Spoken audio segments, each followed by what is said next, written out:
Well, it sounds like a really grand and impressive title, but the word vexillologist really just means person that likes flags. However, this is an important role that I've been given with the Lion Court to go out to communities, to support them, to encourage them in any way that I can in developing their own flags. The very first sort of community flags in the UK were actually Scottish. Sort of the Shetland flag, was designed back in the 1950s, even though it was only registered in 2005. Since that point, we're getting more and more every year. Since I started work on this in Caithness in 2014, we've had so many, both mainland counties and especially islands as well. I've just finished doing some work in the Outer Hebrides for 3 islands all at the same time, and now I'm here on SKYE as well, and I don't see this letting up at all. So what are the benefits to a community of having a flag? So there are 3 main benefits of having a community flag, and every community benefits from all 3 in different proportions, I guess. So the first is this, it's almost the most obvious one, it's the internal benefit to the community. It's this having the symbol for everyone to feel connected to, for everyone to rally round. The second one, which is still pretty obvious, I guess, is the external one as well. This is a sort of branding for communities. You only have to look at the way that some places, Barra, Tiree, Caithness, have really been using their flags in terms of, all sorts of ways, like made in stickers, so like made in Barra, especially made in Tiree. They're both using their flags in those sorts of ways. There is of course a final one, which is why I'm so passionate about this. In Scotland, we think of ourselves as a patchwork of communities, and that makes our sense of what it is to be Scotland, what it is to be Scottish. Now you need to preserve the patches in that patchwork quilt. Now, Scotland is one of the richest tapestries in the world. You only have to look at, there isn't one national tartan, there are hundreds, thousands of tartans. Flags are just another aspect of this, and my role doing this helps to preserve and promote that patchwork quilt that we call Scotland. Without going into too much detail, what rules are there surrounding the creation of a flag? Well, the most important thing in Scotland is that any official recognised flag has to be recorded with the Court of the Lord Lion. Now, in terms of flag design, it's pretty simple, making sure that it's simple, making sure that it's bold, and then of course making sure that it agrees with the heraldic laws of the Court of the Lord Lion. But doing so ensures that there is a great flag at the end of it, one that doesn't conflict with any other flags, personal or personal, national or regional, and that's why we've been such a success so far.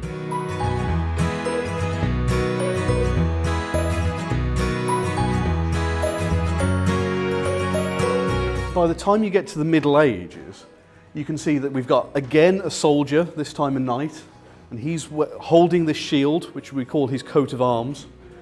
And he's also holding a flag, which is the same dog symbol, but on his flag. So this is how the relationship between coats of arms and flags began.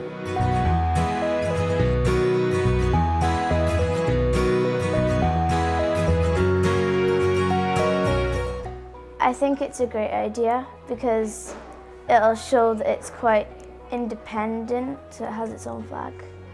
I think it'll be very good because you'll know where you are. You're able to know that we're our own place instead of just having one flag for the entire country. And I think it would show that we're that we're proud to be part of SKYE.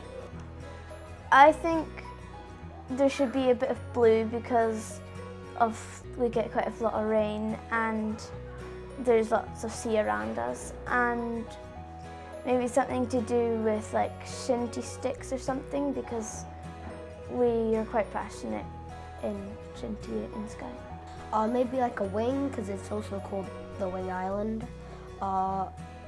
And maybe a bird or some fish, or just something to do with SKYE, or maybe something to do with sport, because there's a lot of sport on SKYE. Yeah. Maybe a strip of black on the bottom for the black coolants, and then to separate, because I think there would be like a purple at the top for like a sunset, and to separate then like a line of yellow.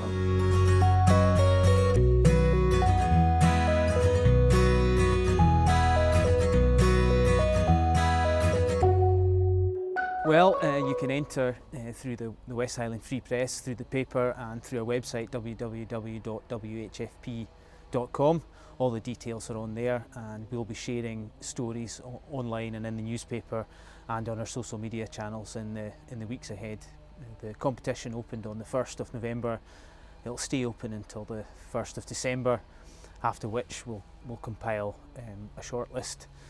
And then we plan to host a public vote in the spring with a view to unveiling the flag for the first time in March. I think this will become one of the iconic symbols of SKYE, just because of its simplicity and its versatility. I expect, like in other communities, that the locals themselves will see this as their symbol. And then, of course, as I said before, this will become part of the SKYE brand. This will be something that when people see produce, they'll recognise as being the flag of SKYE, might start encouraging them. I think there's obviously great potential for tourists and visitors as well. And that's something that the locals can benefit from themselves, as well as obviously the sense of pride that it should engender. There will be the opportunities for anyone on SKYE. This isn't restricted to any businesses or anything. Anyone that's got a good idea to use the SKYE flag will be able to do so and benefit from it here on SKYE.